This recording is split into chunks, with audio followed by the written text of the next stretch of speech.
Le site web de l'Heure de la Bonne Nouvelle vous permet de revoir les émissions de la série en cours et de visionner celles des années précédentes. Dans la section Liens utiles, nous identifions plusieurs liens Internet donnant accès à du contenu évangélique de qualité sur le web. On y retrouve une tonne de moyens concrets pour vous aider à poursuivre et enrichir vos réflexions. Dans la section Restons en contact, nous vous proposons 2 manières faciles pour entrer en contact avec nous, soit le Perron d'Église et les groupes de discussion Je suis deuxième.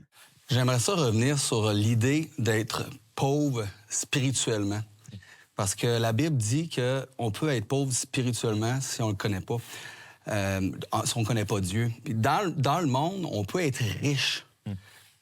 Mais si on ne connaît pas Dieu, au final, bien, on est pauvre. Permet, Martin, connaître Dieu, c'est l'idée d'avoir une relation avec lui. C'est pas dire ce qui existe, là. Oui, d'être connecté avec lui. C'est ça. Puis on peut être pauvre, mais être le plus riche au monde parce qu'on a été sauvés, on a une relation avec lui.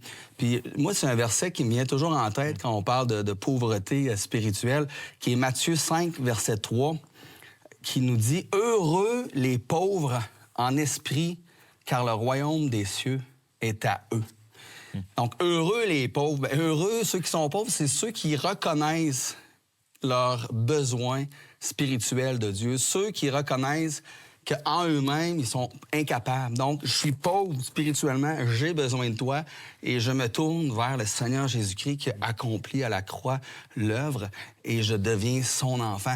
Et là, je peux même être pauvre tout le restant de ma vie, mais si je suis enfant de Dieu, mais je suis le plus riche. C'est l'essentiel. J'ai la vie éternelle, j'ai la communion avec lui. Donc oui, j'ai l'essentiel.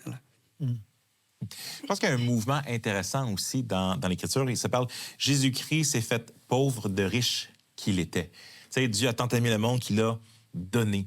Il y a cette idée de, à quelque part, même chose qu'en Jacques 2, il donne que c'est un fruit de la foi. Donc, on connaît Jésus, vous avez connu l'amour en ce que Christ est mort pour vous. C'est un amour sacrificiel. Fait qu'à quelque part, quand on connaît Dieu, mais je pense qu'une des fruits directs que la Bible nous dit, c'est qu'on devient généreux. C'est pas juste une question d'argent, c'est une question de don de soi. Jésus a dit, il n'y a pas de plus grand amour que de se dessaisir de sa vie pour ses amis. Fait qu'il y a vraiment ce mouvement-là. Je pense que moi, la réalisation, c'est que je me suis dit, bien, moi, je suis chrétien depuis des années, puis à un moment donné, je dirais, est-ce que j'ai un cœur généreux? Puis de dire, hey, j'ai besoin de ressembler plus à Jésus. Seigneur, aide-moi. Puis fait connaître plus Dieu m'amène à dire, hey, je remets en question qu'est-ce qui était dans mon propre cœur, puis de m'accrocher à mes richesses puis à mes choses. Ouais.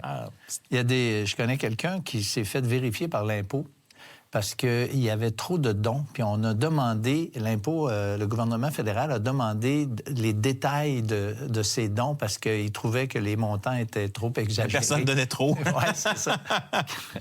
J'ai trouvé ça intéressant de penser à ça.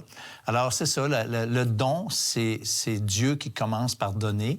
On est appelé à se donner, comme on l'a dit plus tôt. Et éventuellement, la troisième étape, donner aux autres. C'est la recette évangélique, si vous voulez, du don. Et nous, on vous dit merci d'avoir été avec nous. J'aimerais remercier ceux qui nous écrivent, ceux qui communiquent avec nous sur une base plus ou moins régulière, les commentaires que vous nous faites, même s'ils sont un petit peu négatifs. On les prend, on les considère. On n'est pas parfait, on le sait, mais justement, on est convaincu que Dieu utilise des choses faibles du monde pour que lui puisse être glorifié et honoré à travers tout ça. Alors, on vous dit merci vraiment d'avoir été là avec nous et on vous dit au revoir et à la semaine prochaine pour une autre émission de l'Heure de la Bonne Nouvelle.